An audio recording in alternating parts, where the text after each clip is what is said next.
Hello all! Today I'll be weaving my own felt made from thrift store yarn for my business of Hawksong Weaving, and felting down some wool sweaters for personal projects. I hope you enjoy.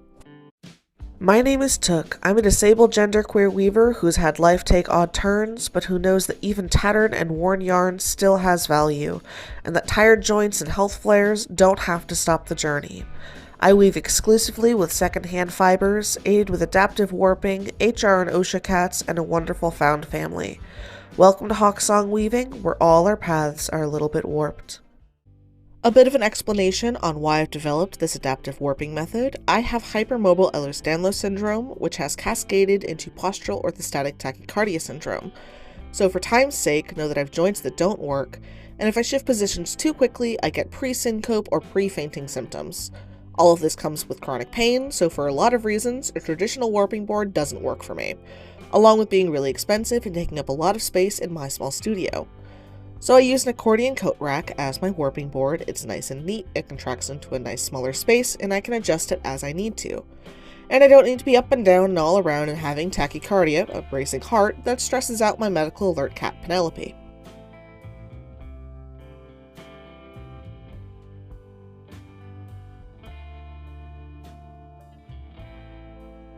Usually for my weaving, the nicer wool yarn that I pick up from the thrift stores or gets donated to me gets turned into scarves or shawls. But for the itcher mohairs and rougher wools, less so.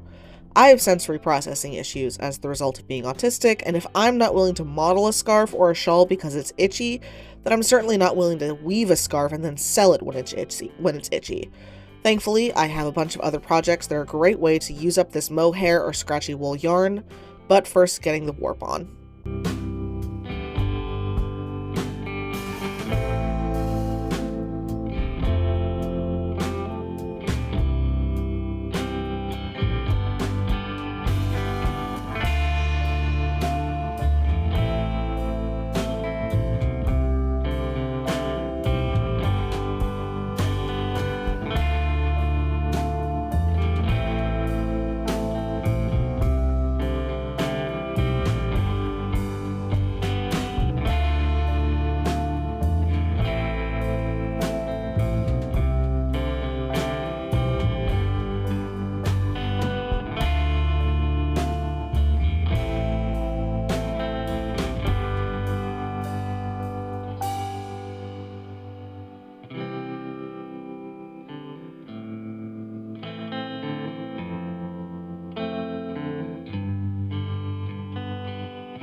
A bit of a time skip, but that entire process took about 9-10 minutes. Thankfully, I am able to get things done fairly quickly with this adaptive warping method, and people are usually very surprised at how quickly it goes, but it's actually quite quick, especially once you get the muscle memory down. With the warp thread sorted, I'm lifting up the loom to release the warping board from the loom, gathering the warp threads into one large bundle and using the back of my neck to drape them over and keep them tidy and out of the way, while I collapse the warping board and get it tucked out of the way until I'm at a full pause point.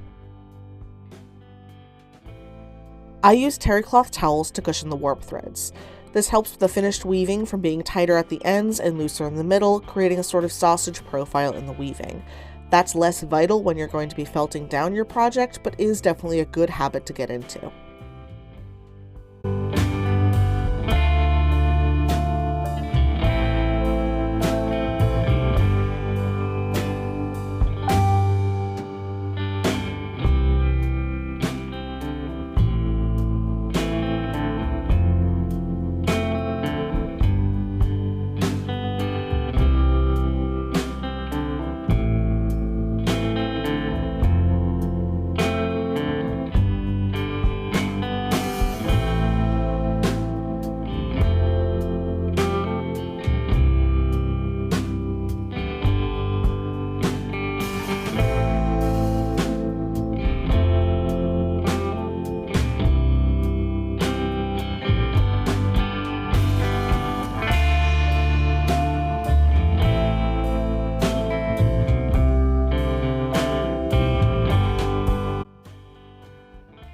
The way I warp has me cutting the warp loops at the end of winding the warp. This is what's easiest on my body. It won't work for everyone, but that's okay. This isn't a great angle, but I'm being careful to pay attention to how the warp threads are laying on the back bar of the loom, and the right hand thread goes through the smaller hole in the rigid heddle reed. It's not critical, and some minor mistakes aren't the end of the world, but it does make it easier to keep the tension of the warp threads even across the entire weaving.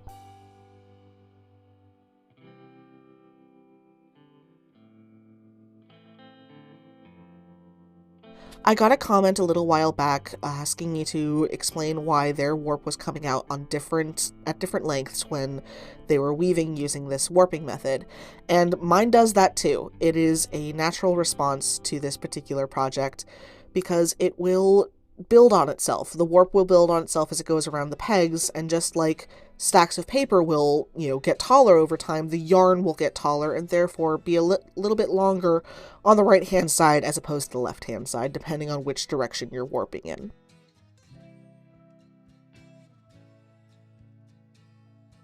I'd like to thank you for watching. If you'd like to support my work, some free ways to do that are to like, subscribe, or follow, and share. This applies to other small artists as well. It's a great way to let the social media algorithms know that this is content worth watching. If you'd like to support me financially, there's a Buy Me a Coffee linked below, which acts as sort of a tip jar. Also, now that there's so many of you absolutely wonderful and fantastic subscribers, I've been able to link the online Hawksong Weaving shop, so feel free to check out the unique handwoven products. And also, some of you have decided that you are a fandom now, and you're calling yourselves the Yarn Brats, and taking far too much pleasure at the existential crisis that gives me, because this YouTube thing wasn't supposed to work. Y'all weren't actually supposed to stick around and like my content. I don't know what I was expecting, but it was not this. And this next bit is absolutely a joke, but it's a popular one amongst my fans. I've got fans, what the heck? But just in case, in this economy, I won't say no. For $1,000 a month, you can tell me that I'm not actually disabled, I'm just lazy, and to try whatever yoga, juice cleanse, snake oil nonsense fixed your cousin. Feel free to message me and I'll get you my payment deets. I take Cash App, Venmo, and PayPal for this nonsense. Actually, I'm not sure if my Cash App is still valid, but if you're willing to pay me $1,000, I will make it valid again. If you're watching this and your water bottle is empty, please go refill it. Hydration is not a scam by Big Water. It is in fact necessary for your health. And if it's not a good texture or taste, then go make it be a good texture or taste, because you need to hydrate. I'm also one of the founders of the nonprofit Mill River Marginalized Artists Collective, or MIRMAC. It provides support, resources, and opportunities for marginalized artists by marginalized artists and our supporters in Western Massachusetts. Our goals are to get a rental space in which to sell discounted reclaimed art supplies, art by marginalized artists, and to offer grants to local marginalized artists for the purposes of purchasing art machines, looms, printing presses, printers, etc., digital advertising, art market vendor fees, transportation, and rental fees for Mermac retail space. The long-term goal is to offer a full lending library of art machines and other supplies, classes for artists, by artists, and we're already attending art markets on each other's behalf. Essentially, we're unionizing and forming a guild, although we're accepting that a lot of these things are going to take longer than we had initially hoped, but accepting our role as support mains rather than the tanks, in order to borrow from video game phrasing. I don't actually play video games. My partners play video games. I do not. I'll attach all of the links down below. One of the best ways to help is to follow and share everything we post in order to get our content past the algorithm suppression. Because our existence has been deemed quote-unquote political, and apps like Insta and Facebook aren't going to share our work as easily. And this is why we don't warp and drive, aka this is why we don't warp and try to film at the same time without caffeine, because we forget to put the start button on the camera. But attaching the warp to the bottom apron bar is pretty easy. I finger comb it, get it separated into bits about 4 to 5 warp threads wide, separate these bits into 2, and then do a half hitch tie to the apron bar.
Then it's just a matter of tightening things down, getting the second terry cloth towel in place, and tightening things and cinching things down with my fingers.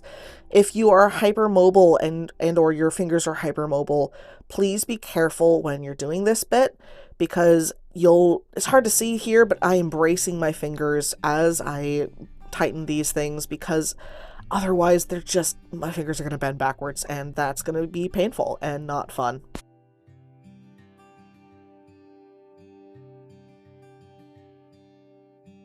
I'm using up some of the leftover yarn from the warp and this mohair for a start, and then shifting to other wool that is a bit more scratchy, and you'll see me getting this warp on. It's misbehaving a bit because the yarn wants to stick to each other, which is a good sign for it being used in felt, but not very fun when trying to get it onto the shuttle. When I'm weaving for projects that are going to be felted down, I do a simple weave. I'm less worried about the selvages being even. If for a felting project, it's more important to get the woven fabric than it is to nitpick. Because this mohair is a fine gauge, again I've doubled it up with another strand of wool yarn, weaving your own felted fabric is a great way to deal with the bag of wonder that you can come across at thrift stores. All of the oddballs of fiber projects, as long as they have a strong wool content, they'll do just fine. And you can get such unique colors and patterns.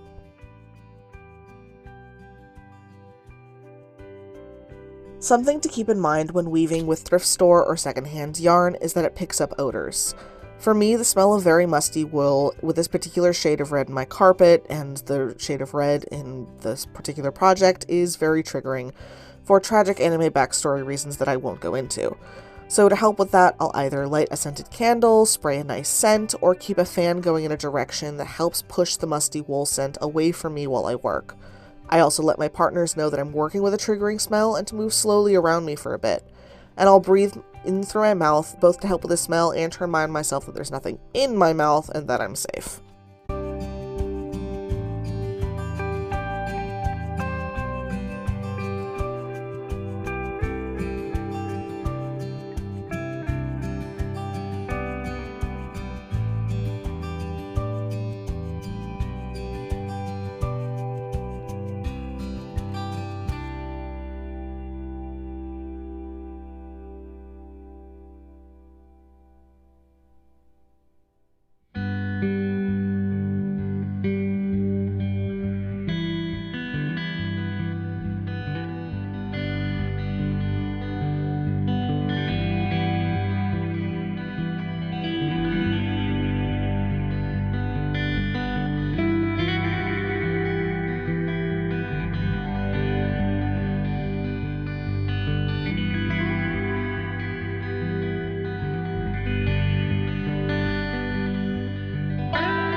Once the weaving is done, I'll tie off the end of the warp, trim off the extra yarn. That'll be turned into tassels or added to the stuffing for the scrappy scented sachets, and then off to the bathroom to get the laundry going.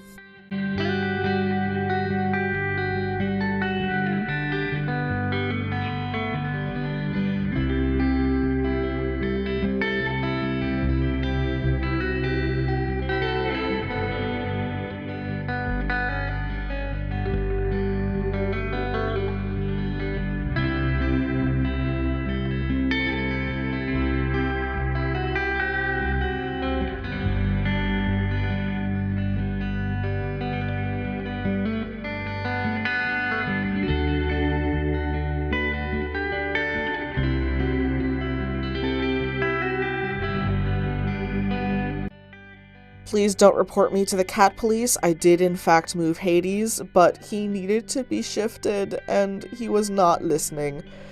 The washing machine is one of the only boxes, in quotes, that he can fit in, so the poor baby. I'm tossing in some 100% wool scarves that I purchased from the thrift store. A lot of them have holes or more damage. They're not hand knit, so don't get your panties in a twist.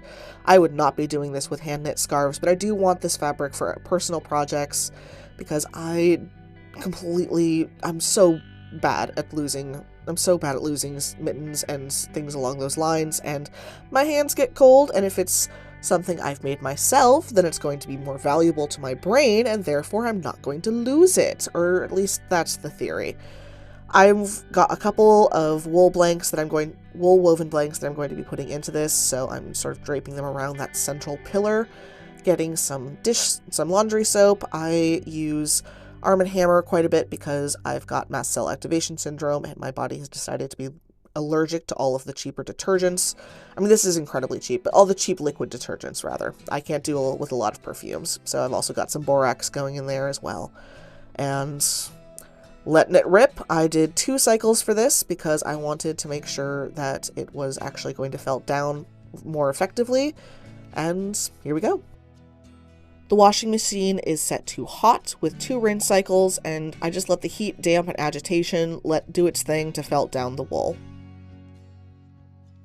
Our dryer is in the basement, and I, again for background lore reasons, loathe going down there, and I don't like having musty wool smell in the apartment, and even if a fan is helping with things. So I decided to pop things up out on my laundry rack, out into the sunshine, showing off the felting. It was very, very windy this day, and unfortunately our laundry line blew down over winter, and I have not yet had a chance to contact our landlords to put it back up. So popping this outside, letting things dry, making faces at it, because if you don't make faces at it, then how is it going to work?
Now that everything is felted down really nicely, I'm using my Don't Ask Me How Much I Spent on these Good shears and cutting along the seams for these particular scarves, getting them broken down into more usable components, and then doing a bit of a show off for the hand-woven felt.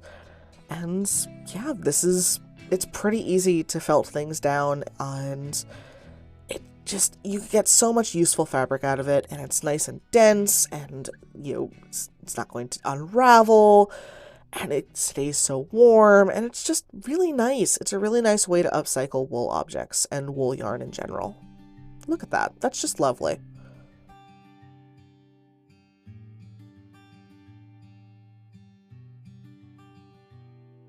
And here comes the hand-woven stuff. This felt can be used for all sorts of projects.